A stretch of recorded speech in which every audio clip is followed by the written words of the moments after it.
Okay, hello everyone. Welcome back to another live stream. So my name is Lar Ryan and I'm the founder of Complete Test Success. Every week I host a live stream where I help you guys with your IELTS preparation. So sometimes we'll focus on reading, sometimes we'll focus on writing, task 1, task 2, general training, academic, speaking. We focus on the different parts of the test in different sessions and different live streams. But today what we're going to do is we're just going to focus on, we're just going to do Q&A.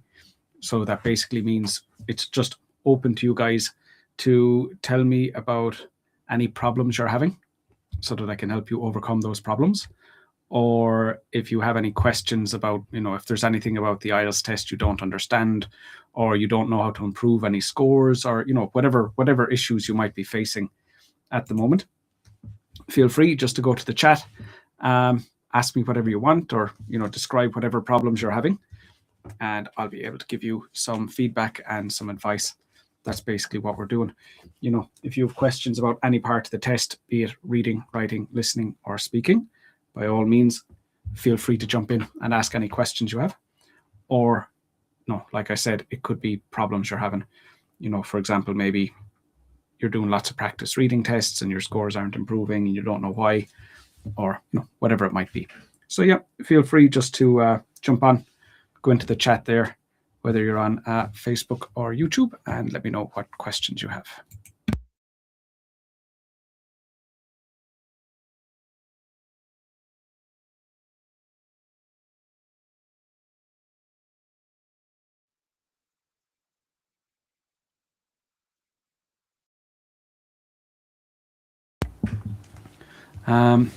So a problem that I've had with some of my students on my course recently has been actually accuracy of grammar.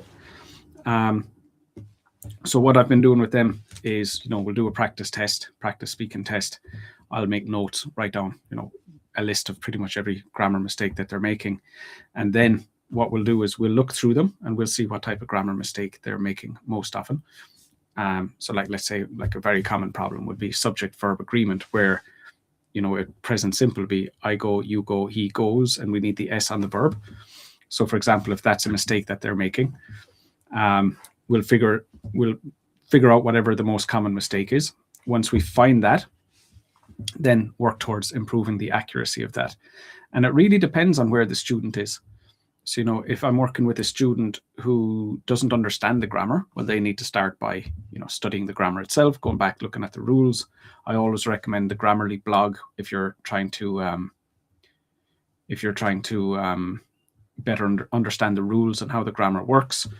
From there, it's lots of reading, where you're looking at texts written for whatever purpose, newspapers or something you can understand easily, nothing too difficult, but looking at that one area of grammar over and over again, seeing how it works and making sure that you can get it right.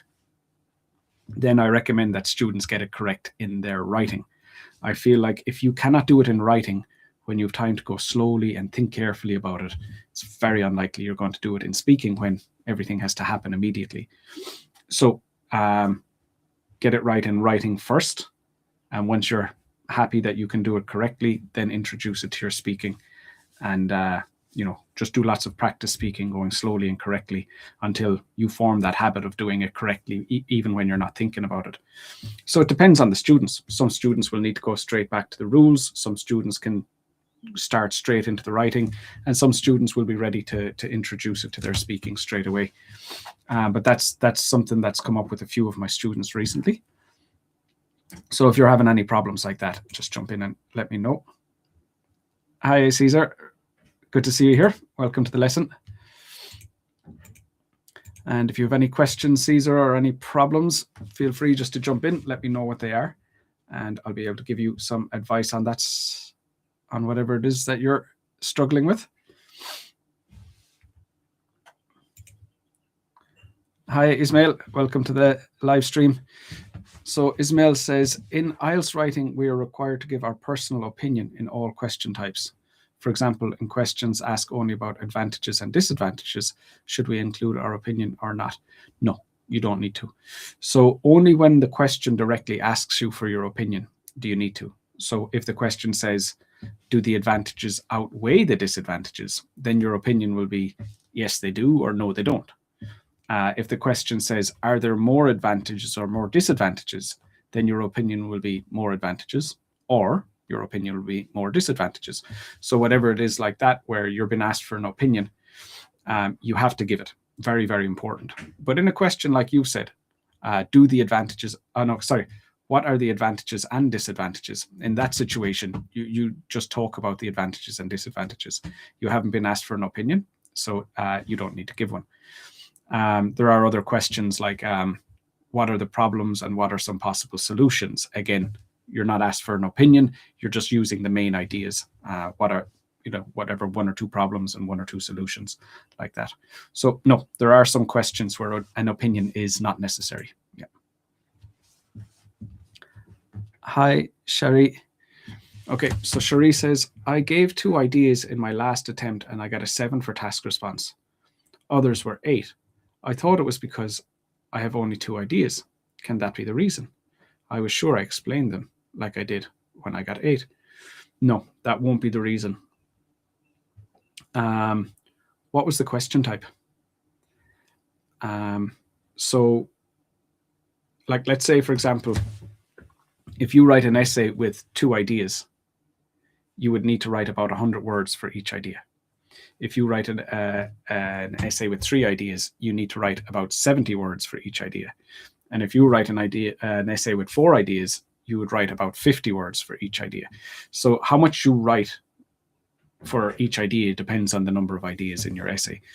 So like if you're saying normally you have 3 ideas and you write 70 words each, and that got you an 8, that would make sense. But then you wrote 2 ideas and you only wrote 70 words each still, that wouldn't be enough. So maybe that's the problem, where the amount of development was the same as before, but the number of ideas was different. So yeah, that could be the case. If you have fewer ideas, you're expected to have more development.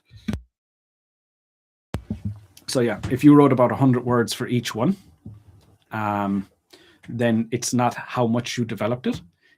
There's some problem with the development. So it could be maybe you repeated the same point twice. That wouldn't count as development. Or you didn't explain your idea, or maybe through the paragraph, instead of focusing on that one idea, you moved on to another idea. It could be, for example, the example wasn't relevant or something like that. So either there wasn't enough development, or some part of the development was irrelevant or repetitive or something like that. So it would have to be something like that, where one of those options, one of those situations. You wrote 350 words. Yeah. So, I mean, that still doesn't tell us which of those problems you experienced. So what will happen with some students, like let's say they have 2 ideas, they write, about this much about the first idea, and then about that much about the second idea. Well, the extra they wrote here doesn't bring the score up. Whichever idea has the least development, that will determine your score. So, if you developed one a lot and one a little bit, that might explain why you got a 7. Or it could be you developed all of them a lot, but again, there was some irrelevant development for one of them. It wouldn't have to be irrelevant development in both, just some irrelevant development in one of them would bring that down. So again, it's unlikely. In fact, your question is it because I had 2 ideas instead of 3 ideas? And the answer is no. It's definitely not because of the number of ideas. It would have to be related to how you develop those ideas. There are some questions where 2 ideas won't be enough. Like if the question said, what are the advantages and disadvantages? Both of those are plural. Advantages is plural, disadvantages is plural. So you'd have to give 2 of each. So if it was a situation like that, where you should have had 4 ideas, but you only gave 2 ideas, you wouldn't get band 7. You would get band 5 in that situation. So, we know that that's not the problem. That's not the problem either. Okay, and this question is a bit general. I got an 8 from task 1 and almost an 8 from task 2. What should I do? What do you suggest that I do? Can you please explain the difference between 8 and 9? I mean, it just depends what the problems are. I mean, you said you got almost 8 for task 2, so that I would assume means that you got a 7.5. So why did you get 7.5? I'd need to see your writing to tell you exactly what it is, but it could be, you know, you're not developing your ideas enough. It's a task response problem and you just need to fix that. It could be your range of vocab isn't wide enough and you just need to fix that. It could be that you're making too many small grammar mistakes and you need to fix that. So, you know, there isn't any one specific reason. It's going to be, you know, one or two of those problems where either task response, coherence and cohesion, vocab and grammar are not band 8. It could be one of them, it could be two of them are not band 8. And it could be the range, it could be the accuracy of vocab, it could be the range, it could be the accuracy of grammar. So really it's hard to say. But what I can tell you is focus on, find your problem and focus on fixing that. If you're already getting task 1, band 8 in task 1, well then the problem's task 2. But find out more clearly what is the problem with task 2. And once you know that, it'll obviously be easier to fix it. Your second question then, can you please explain the difference between band 8 and band 9? It's the same thing again. Like, are your ideas developed enough for a band 9? Well, if not, you're getting 8. Is your coherence and cohesion suitable? Did you make any pronoun mistakes? Was the essay logically organized? Were, you know, like, are there any cohesive device mistakes? It's all that, like, you know, so there will be something you're doing wrong. If you're getting an 8 instead of a 9, there will be something you're doing wrong. But the same thing again is, you know, you need to figure out what is that thing. But yeah, finding out why you're not getting 8 in task 2 and fixing that problem, that has to be the first goal. If your long-term goal is to achieve a band 9, really what you need to do is you need to probably work on vocab more than anything else, because getting your vocab up to band 9 it takes a lot of time and it takes a lot of effort. So that's going to be, if your long-term goal is band 9, you should be studying vocab every day and then also fixing one other problem. You know, so like, let's say if you have 2 hours every day, spend 30 minutes on vocab and then an hour and a half on, you know, whatever task response issue you're focusing on, or, you know, whatever coherence and cohesion problem you found, or whatever grammar area that you need to work on. So, you know, knowing that vocab takes the longest time would mean that should be the priority. But if you're just aiming for a band 8 in task 2, it's not necessarily vocab that's stopping you from doing that. So you'd need to find that out. Tips for doing brainstorming. Yeah, I mean, I think the more you practice planning essays, the better you get at it. But keep it simple. I think some people try too hard to come up with complicated ideas. I think as well what happens is some people, they kind of imagine the situation as like, you know, they're kind of imagining other people who they've never met in the situation, instead of imagining their own experience and, like, you know, why would you do something? Why would you not do something? What do you like about something? What do you not like about something? You know, some people, they try to rely too much on their imagination instead of using their own, you know, lived experience of the world and you know, how they feel about the topics. Your ideas have to be relevant and specific. But I wouldn't say, like, I've seen advice where you read a question and you write down every idea you can think of. I don't think that's very productive. I think you should be more specific and, you know, trying to find exactly the idea you think is suitable. Write it down and then check. Sometimes you'll write it down and you'll notice, actually, that's irrelevant, or actually, you know what, that's a bit vague. So sometimes after writing it down, you'll find an issue. But I don't think, like, having a big page full of ideas, it's not the way to go, because there'll be a lot of stuff that you don't need. And especially, like, if you're writing an essay and you only need 2 ideas, it would be better to write down 2 ideas, check if they're okay. If there's any problems, you know, remove the idea that needs to be removed and replace it. But lots of practice doing essay planning. That's a big part of it. You know, if you're just if you're just writing lots of essays, you don't get that much practice with generating ideas. But if you're writing lots of essay plans, you're going to be practicing that a lot more. So that can be a better way of improving that skill. But it takes time and it takes effort. So, kind of stick with it. Do as much practice as you can until you start to feel comfortable with it. Hello there. Hi, sir. What are the most important things to get Band 7+ for task achievement in writing task 1? Mixed chart task. So it's just about writing a suitable overview. I will typically advise students to write an overview that's about 30 words long. Like if you have no overview, that's Band 5. You can have an okay overview as Band 6, and then a suitable overview is Band 7. And then Band 8 and Band 9, that's nothing to do with the overview. It's got no connection to the overview. Once your overview is good enough for 7, it's the same overview that will get a Band 8 and 9. Make sure you can write an overview. There are 2 types of graphs. There are static graphs and dynamic graphs. And it doesn't matter, like a mixed chart could be static, or one of them could be static, both of them could be static, and they could be dynamic, but that doesn't really matter. A static chart is where it's all just based on one point in time. And a dynamic chart is where there are multiple years or multiple months, several points in time on the graph. So don't worry about it, whether it's multiple chart, table, pie chart, line chart, bar chart. We don't really care about that. When you're writing the overview, just check if it's static or dynamic. If it's static, you write about the highest and lowest figures. If it's dynamic, you talk about the increases and decreases. After you've done that, if it's very short, like let's say we have 3 categories and they all increased, you go like, overall, they all increased. It's like that's pretty brief. And that's why I recommend try to write about 30 words. So if you write about the increases and decreases and it's still quite short, see if you can add something extra. You might talk about which one was highest at the start and which one was highest at the end, that type of thing. And then after that, you just need to describe every category. You need to describe them clearly.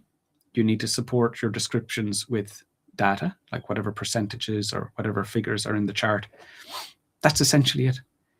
Write a suitable overview, describe every category, and support your descriptions with data. That's essentially all you're doing. So, like, if you're getting a Band 7, not a Band 8, you've done something wrong there with the descriptions of the categories. Like maybe you didn't describe the categories in enough detail, something like that. All your descriptions need to be accurate. If you say something that's incorrect, like you write down 40%, but actually it should be 50%, that will stop you from getting a good task achievement score. If you don't write about all the categories, that's a problem. If you don't include enough data, that's a problem. If you include too much data, that's a problem. If your overview isn't okay. So it's basically, but just to make it simple, write a suitable overview, describe all the categories, include data in your descriptions. That's it. That's how you get a high task achievement score. Sometimes I feel like I write too many main features in the overview. Is it okay if I write some less obvious main features in the body paragraphs? What would a less obvious main feature be? I can't imagine what that would be. So give me an example. Let me know in the comments and we'll talk about that. But I mean, a less obvious main feature, probably you don't need to mention it. But what I would say is obvious and what you would say is obvious might not be the same thing. So give me some more information about that.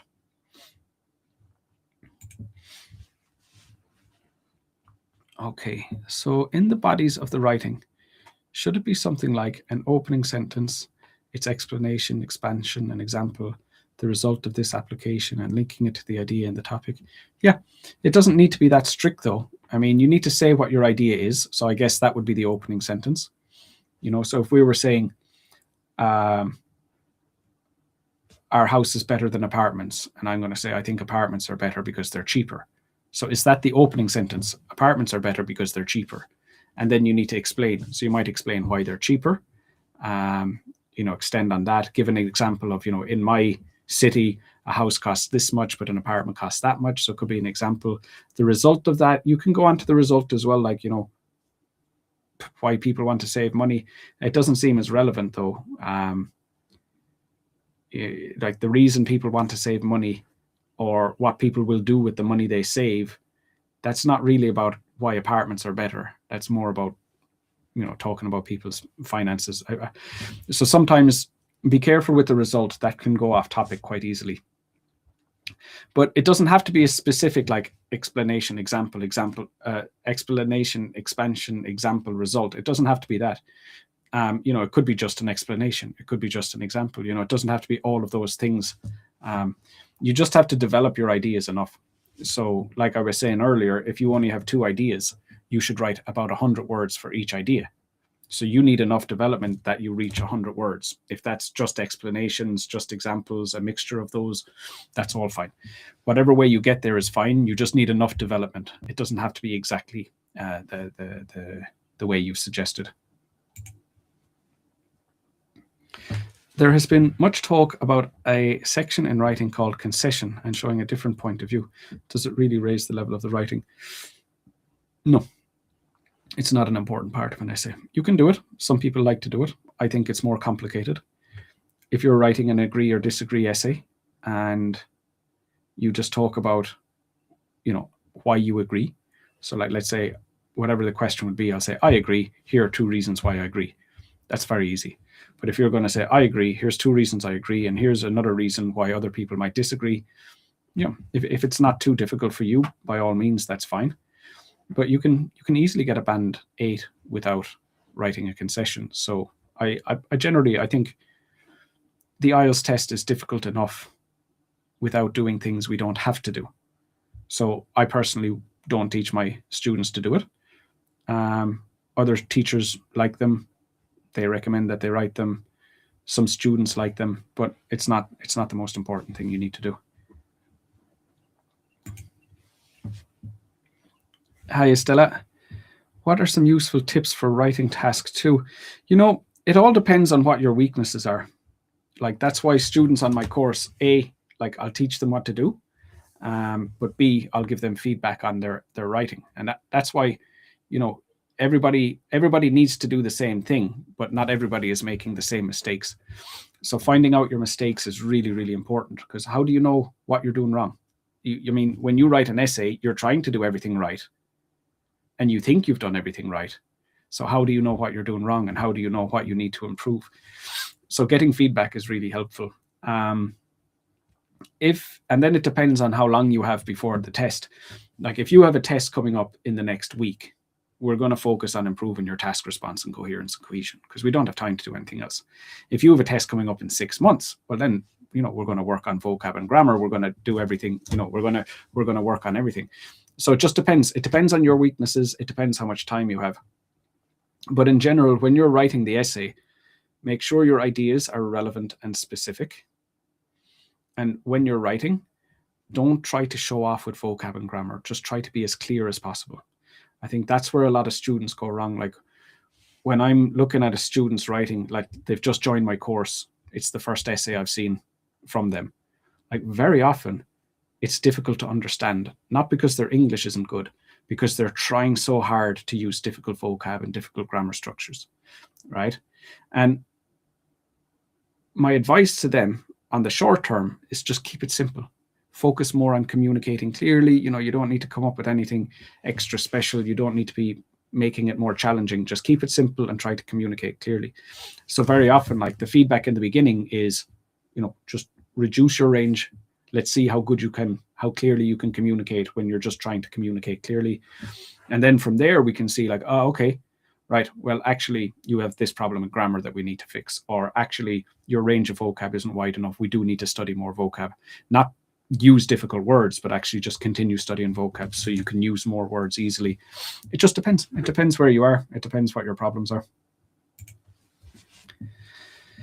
Are there any major changes to the IELTS academic writing, speaking, reading, and listening test this year? Can you tell me the most important changes? No changes, not even one. No changes. Everything is the same as before. So nothing to worry about there.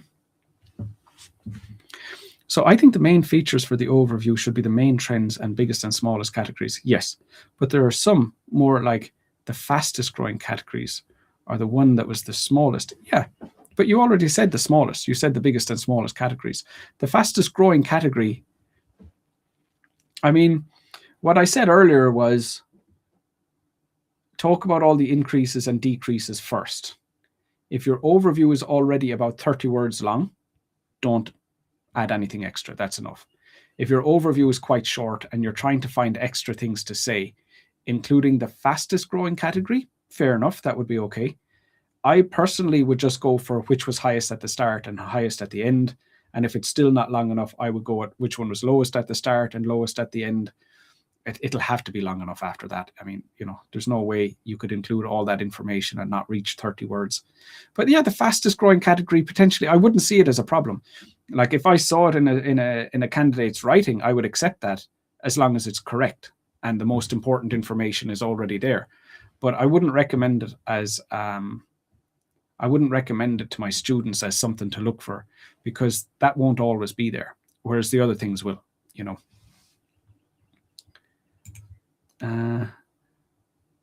smallest at the beginning but biggest at the end. Yeah, of course, but that's what we said, highest at the start, highest at the end, not like smallest at the start, highest at the end. I'd go highest at the start, highest at the end, and then lowest at the start, lowest at the end, but not lowest and highest, lowest here and highest here. It'd be highest here and highest here, lowest here and lowest here, not the other way. For me, that's more logical. Are categories following similar trends for most of the period? No, that gets messy. I've seen students try to do that. They generally don't do it very well. And they're trying to make a connection that doesn't really translate very well into writing. So when you're looking at it, you're seeing like, oh, look at these two lines are kind of going at the same angle. But then when you write that, it's like, oh, these two categories are similar because they started at different points. They ended at different points. From this year to this year, they were going different directions, but there's this little bit in the middle where their lines are parallel. It's a difficult thing to describe, and typically speaking, not a very important feature. So no, I wouldn't go with that. Go with the normal basic stuff. I think you're going to make life easier. Does this live stream include an assessment of speaking skills? No, I was doing speaking last week. So I changed the topics every week. So last week was speaking. Next week we'll be looking at writing. We'll be looking at writing for the next few weeks. So we just cycled through the different parts of the test, looking at task 1, looking at task 2, academic, general, speaking. So, we don't do speaking every week. That's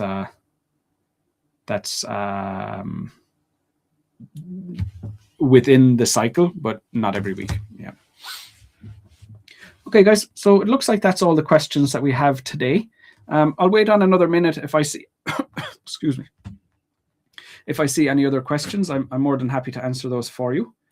If not, we'll finish up today. We'll finish up here for today. Finish up now. Those of you who are looking to join my courses, or if you just want like essay corrections, you'll find links for that in the video description. I have a sign up form. I do have places at the moment, but the thing is, I don't accept every student who signs up. Sometimes I'll have students who join the waiting list, and then what we find out is last week they got a band 5, they're doing the test next week and they want a band 7. It's like, I can't do anything with that. So that's why I have a waiting list where I'll talk to my students, make sure that they're, that I can actually support them with their goals. So that's why it's not just, the course isn't open. There are places at the moment, but it's not open to everyone. I'm not interested in taking money from people who I definitely cannot help get a band 7 next week. If you have a band 5 in your previous test and you need a band 7, that doesn't mean I won't help you. It's if you need a band 7 next week, I can't work magic. So yeah, that's why, if you want to join, sign up on the waiting list, and I'll have a conversation with you about it. Thank you, sir. Actually, thanks to your advice, I got band 8 for task 2. Very good to hear. Great news. But I didn't do well in task 1, band 7. So I got 7.5 in writing, aiming for an 8. Yeah, so just find out what's wrong with the task 1. I mean, that's wonderful. Like, you're doing really, really well. And thanks for sharing that feedback with me. Figure out what went wrong. What went wrong with task 1? It might not be one thing, it might be 2 or 3 things, but find out what that is. And from there, you'll know how to improve your scores. Professor Lar, in one word, you're a king. Thank you. I don't hear that often. You're very welcome. You're more no problem at all. My pleasure. Hi, is there any changes to the pattern of the questions, especially in listening? No changes at all. No changes whatsoever.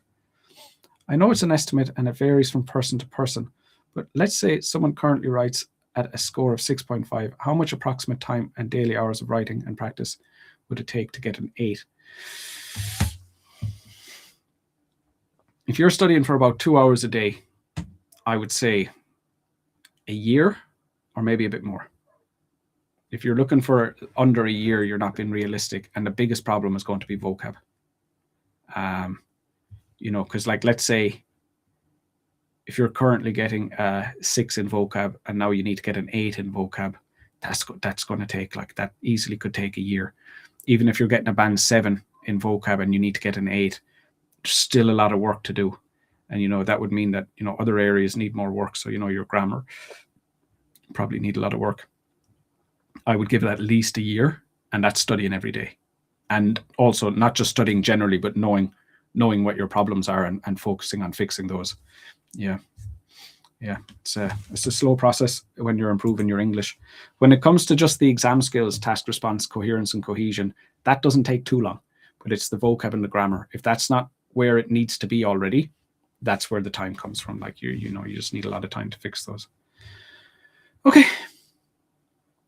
So I think that's it. Nice talking to you all. Hopefully that advice has helped you. Like I said, I'll be back next week. We'll do